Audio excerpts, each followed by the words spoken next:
Hi guys! Welcome back sa KKK by Jeng and Otep. At eto na naman po tayo sa ating mulberry. Ayan, nangunguha po ulit ako ng mulberry natin dahil mayroon tayong gagawing pampalamig. O diba, titestingan natin dahil nga napakarami. Ang dami-dami, hindi maubos-ubos. At dahil holiday naman ngayon, gagawa tayo ng ice candy na gawa sa mulberry. Dahil sa Sabado at Linggo po ay dalawang araw pong brown out, kaya sabi ko dapat makagawa ako ng pampalamig-lamig na makakain-kain namin pagdating ng brown out. Makakain-kain namin talaga. Siyempre hindi pa ako kasali. Joke lang. Joke lang yun kasi naman siyempre pag ice candy lalagyan natin ng gatas na matamis pa, dadagdagan pa natin. Ay siyempre bawalan naman sa akin. Ayan, napakadami po. Hinintay ko lang pong bumababa yung araw kasi nga napaka-init. Hindi naman tayo makapamitas ng sobrang init. Ang dami po talaga. Hindi natin maubos-ubos kaya gawin na lang nating ice candy. Yun lang naman yung naisip kong pwede nating gawin dito para magkaroon naman ng another recipe tayo. Ay, ano bang tawag doon? Menu? Hindi naman. Dessert! Oo nga pala, dessert. Meron tayong magawang dessert. Susubukan ko lang po ito. Hindi ko po alam kung may gumawa na ng ganito. Pero gagawin ko po. Kasi napakalasa naman po kasi ng mulberry na to. Ang mga prutas po kasi pag tag-init, ganun po talaga, napakatamis. Kaya subukan po natin. Feeling ko naman po ay magiging masarap. Kasi nga yung strawberry masarap. Mga raspberry, kung ano-anong berry. Eh berry din po ito. Yung berry. Berry, yun ang hindi masarap. Pero, ito rin, hunod siya. O, ayan na yung aking baby boy. Alita, sit down, sit. Sit lang dyan kay mami. Come on, dito ka lang. Come on. Sit lang dyan, sit. Come on, Pepot. Dito lang sa tabi ko, ha? Sit na. Huwag na doon. Ah, nakikita mo yung nanay mo doon, ha? Lalaro yan. Sit lang dito. Nakasit na nga, labi niya. Ay, nakasit na pala. Hindi ko naman nakita. Dyan lang sa tabi ko, ha? Huwag aalis. Bantayan mo, mami. Umalis na. Pero nandyan lang yan. Sumunod talaga sa akin. Ayan. Balikan ko po kayo kapag tapos na kaming mamitas. Kasi eto po, hindi ko po sure kung kailangan ko pang alisin. Pero pag kinakain ko po kasi, kinakain ko na yan ng buo eh. Napakaliit naman niya. Hindi naman siguro kailangan alisin kasi marami po ito. Baka lagpas isang mangkok ang makuha ko. Sobrang ano po na to. Maliit lang naman kasi i-blend ko naman. Kaya hindi na siguro natin kailangan. Eh masustansya naman po yung mga ganyan. Mga sanga-sanga.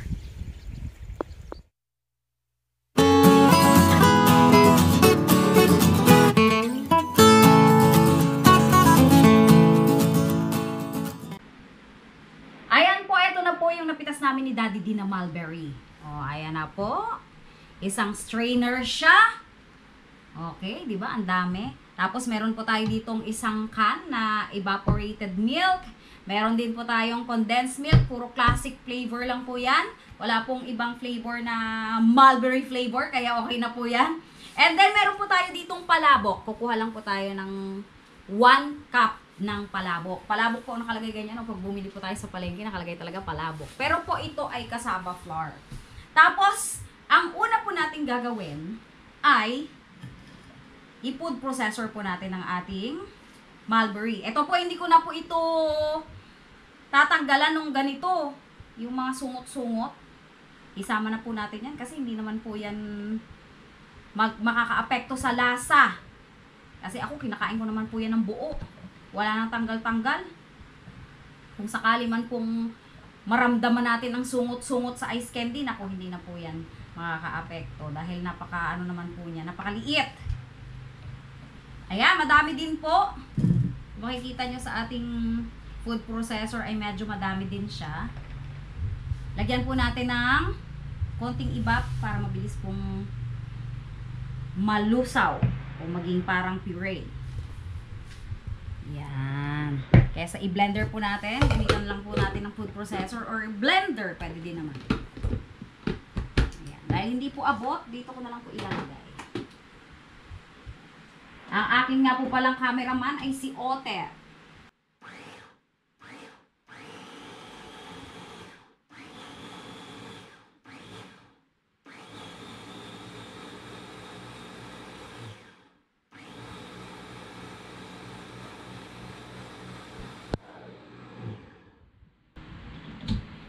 Okay, tingnan po natin. Tingnan po natin. Wow! Napakaganda ng kulay. Ang bango! Ayan! Ayos na po ito. Ayos na po yung ating mulberry. Isasalang ko lang po sa 1 litrong tubig itong 1 cup ng ating palabok. And then, yung 1 litro po ng tubig ay hindi ko na isasalang. Hindi na mainit. Hindi ko na iinitin or pakukuluin para madali pong lumamig. Imimix ko na lang dito sa pinagpakuluan. Pero kasi kailangan po nating lutuin yung ating cassava flour or yung palabok na tinatawag. Okay, balikan ko po kayo pag nakapagpalamig na po ako ng ating cassava mixture. Ayan, 1 litrong tubig po sa ating kaldero. Kaldero na po ang aking pinaglutuan. Lagyan po natin ng ating palabok or cassava flour. Haluin lang po natin. Halu-haluin po natin hanggang sa malusaw. Ayan.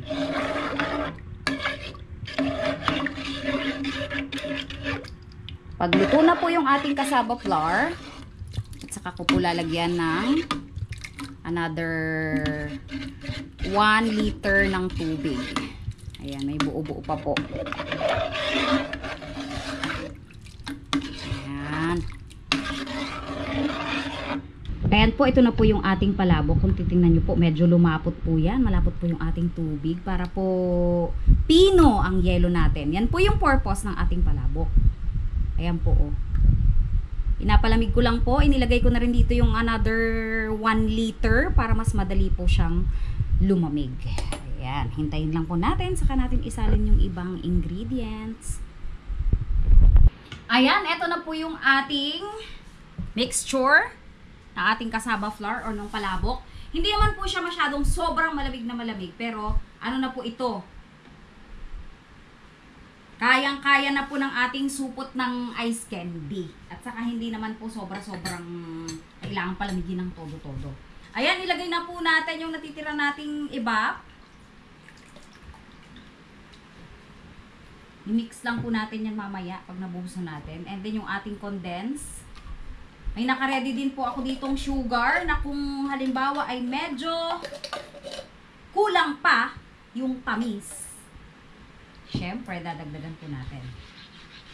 Actually po, ang ibang ice candy, kapag walang palabok, hindi naman po yan niluluto. Ang niluluto lang naman po natin dito is yung palabok talaga. Kasi ayaw naman natin na yung cassava flour ay maramdaman natin na parang harina po yun. Saka talaga namang niluluto yun, parang nga lumapot. Hindi naman siya lalapot kung hindi naman natin niluluto.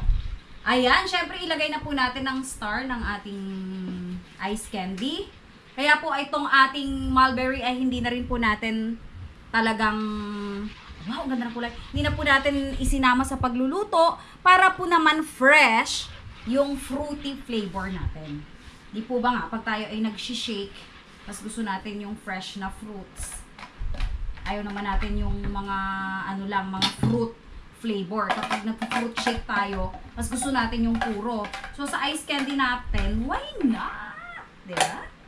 Wow! Tingnan nyo naman po ang color! Ano naman to? Parang ube. Kahalaya. O diba? Ice candy yan. Wala po yung added flavor. I mean, walang added coloring or any mulberry flavor. Kasi wala naman pong nabibiling ganon. Diba? Ayan. Tingnan po natin. Tikman po natin muna. Wow, syempre, titikim talaga ako.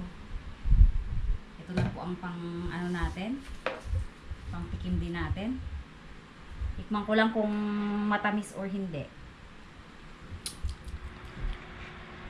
Sarap.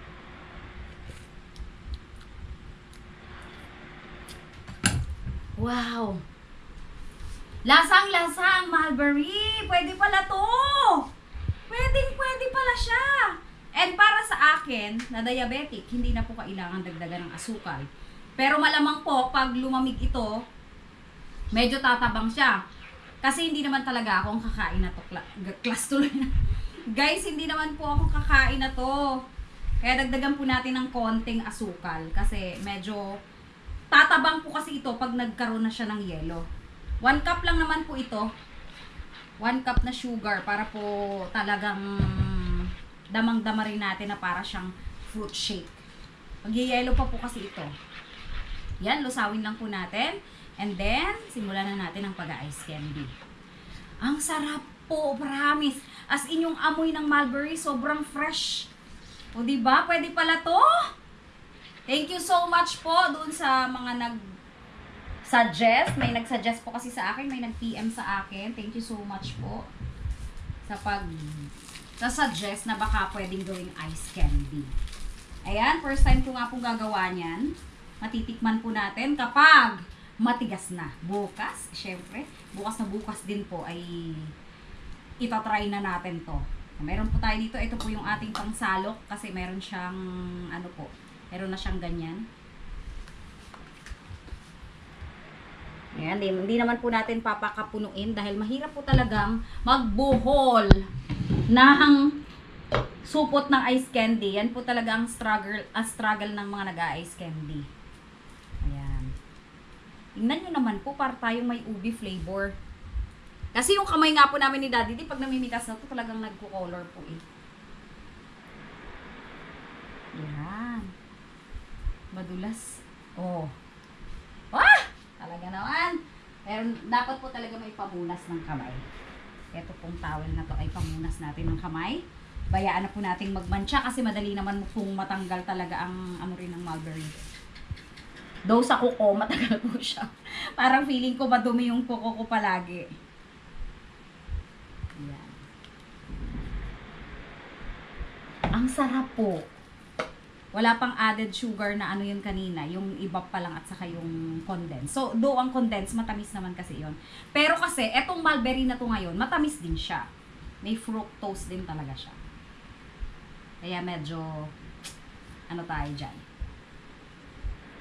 Yarik tayo dyan. Don't worry po, huwag kayong mag-alala, hindi naman po ako masyadong palakain din ng ganyan. Alam ko rin naman po yung limit ko sa sarili ko. And ngayon naman po, sobrang manageable. Manageable. Manage na manage. Wow! Sana all manage. Yan. Diba? Super ice candy tayo. Libre lang yung flavor natin. Kasi po supposed to be, ang gagawin ko talaga ay mangga. Naubos na po namin yung mangga. Nagawa ko na po ng kung ano-ano. Marami na po akong nagawa sa mangga actually. Dami-dami ko na pong nagawa sa mangga. O kaya ice candy naman tayo. At ibahin naman natin yung flavor. Kasi last year, ang ginawa kong ice candy ay sa pagkakatanda ko mangga. Iba naman ngayon dahil season ng strawberry, i-maximize po natin yung mga libreng prutas. Hindi lang po siguro pwedeng gawin na ice candy ang siniguelas. Kasi po maasim yon, may ano po talaga yon, may asim na flavor, kaya hindi po talaga pwede. Ayan, ganito lang naman po yung gagawin natin and babalikan ko po kayo kapag natapos na po tayo. Titingnan po natin kung makakailan tayo na ganyan po yung size. Ang size po ng ating supot ng ice candy ay 1 3/4 po yan. Hindi po yan yung sobrang liit. Medyo malaki din po ito. Ayan po, balikan ko po kayo. Bilangin po natin pag natapos na. Ayan, nakakailang piraso pa lang po ako. Kasi, nag-struggle po talaga ako at ang ikli-ikli ng aking kuko. Kaya yung iba po, medyo maiikli na kasi mas madali pong ibuhol. Hindi na consistent yung aking ice candy. Kasi tingnan nyo naman po kapag malaki, nagkakaroon siya ng bula kasi hindi ko siya mahigpitan. Ayan, nagkakaroon ng bula. Maluwag na kasi yung gawa ko. Samantalang yung mga ano po, medyo maiikli. Ayan! Full na full. Wala pong hangin. Ayan, kaya hindi naman po consistent yung ating ano, yung ating sizes. Ayan. Kailangan po talaga nakatayo. Last na po. Nakakatuwa. Bilangin natin kung ilang piraso. Woo! Okay. Medyo sumakit na rin yung daliri ko. Nainip na yung aking cameraman. Ang tagal ko kasi ang bagal ko pong magbuhol. Ang hirap po talaga mag-ice candy kapag talagang maikli ang kuko. Yun yung struggle ko. O, isa pa to. May isa pa. O, diba? Sagarin natin. Katuwa. Meron tayong mga ano. Every afternoon po, pagdating galing sa school, kapag maliwanag pa, pag MWF, medyo maaga po kasi yung uwi ko. 4:15. Kasi wala namang pasok pa si Otep. Kaya ang ano namin ay 4:15 lang. Yung sundo na ako ni Daddy D. May araw pa, maliwanag pa. Nakakapanguha pa ako ng mulberry. Pero yung PTH, medyo madilim na kasi 5:30 yung uwi ko. Minsan, nag-extend pa ako sa mga classes ko dun. Kaya, mga 6 na kami nakaka-uwi. Minsan, medyo madilim na. Pero may mga time naman na maliwanag pa rin. Yung maaga talaga kami nakaka-uwi pag wala kaming dadaanan. Ganun. Every day, simula nung nagkabunga yan, talagang, ano, papak ng papak. Nakakatuwa naman yung mulberry na yan. Napaka, ano niya, kanina yata, strawberry na yata yung masabi ko. Napaka-generous na puno. Ayan, may konti pa po. Siyempre, sagarin natin. Sagarin na natin to. Nasalin sa nasalin ulit. Salin na natin dito. Ah, wala na rin pala. Wala na rin pala to. Hindi ko pa pinul dun sa isa eh, oh. Sobrang liit na rin naman. O, i-full ko na to. Kahit may bula. Yan, hindi na natin ano, babawasan. Yan. Ayan. I-count po natin kung nakailan po tayo. Parang medyo marami-rami naman din. Linisin lang po natin. Ito namang ating towel ay malinis naman po ito. Ang problema, parang nagmantsa na yung ating mulberry. Pero sabi ko nga po sa inyo, madali po talaga matanggal to. Hindi naman siya ganun kamantsa. Ayan, i-count po natin. Pero syempre, gupitan natin yung mga dulo ng ating ice candy para hindi naman siya... Minsan po kasi nagdidikit-dikit yan sa ano, sa ref. Yan. 2, 3, 4,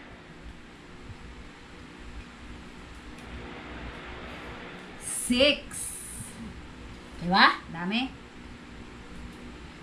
8.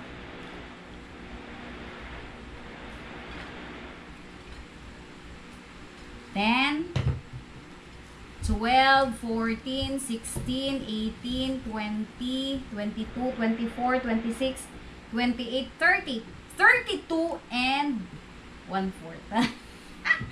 Ayan, naka 30 plus po tayo ng ice candy. Pwede po nating pagkakitaan if ever man na meron tayong gustong gawing ice candy na pwedeng pang negosyo. Kung meron po tayong mga puno ng mulberry, pwede din po ito. Parang fresh fruit po talaga yung flavor niya.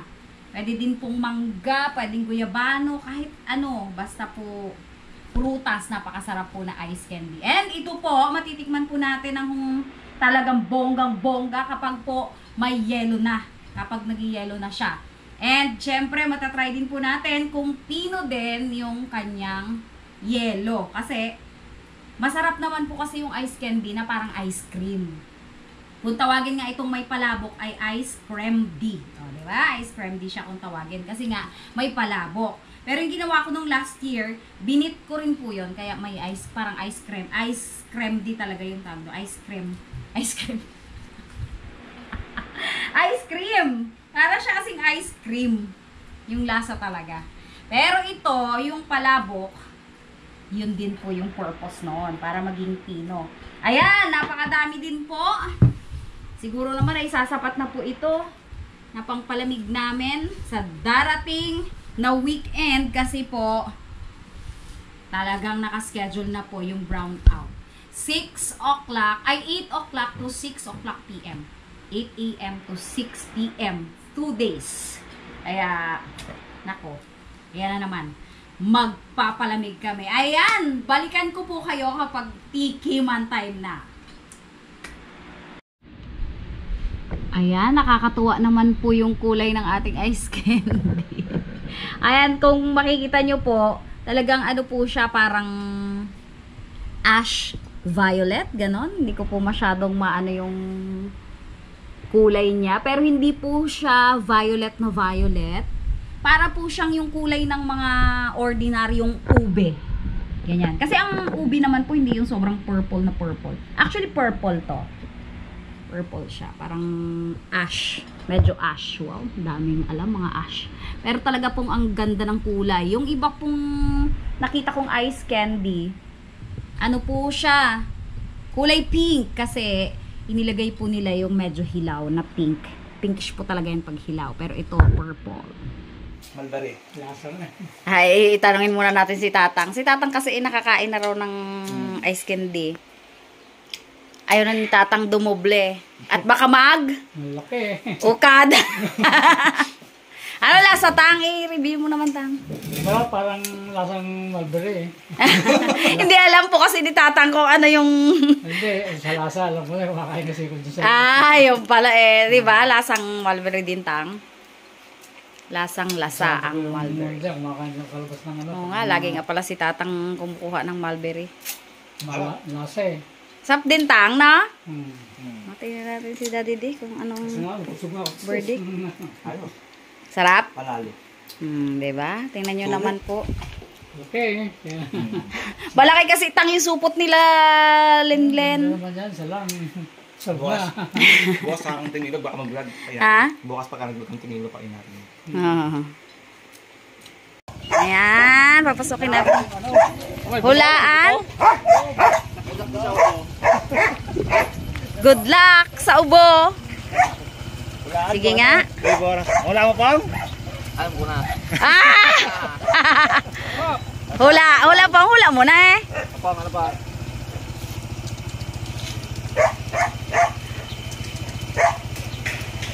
Hindi niya mawawaan. Hindi malakaan. Sarap, no? Sabi niya, parang alam ko to ah. Nanghihingi si Tit sa'yo. Ano?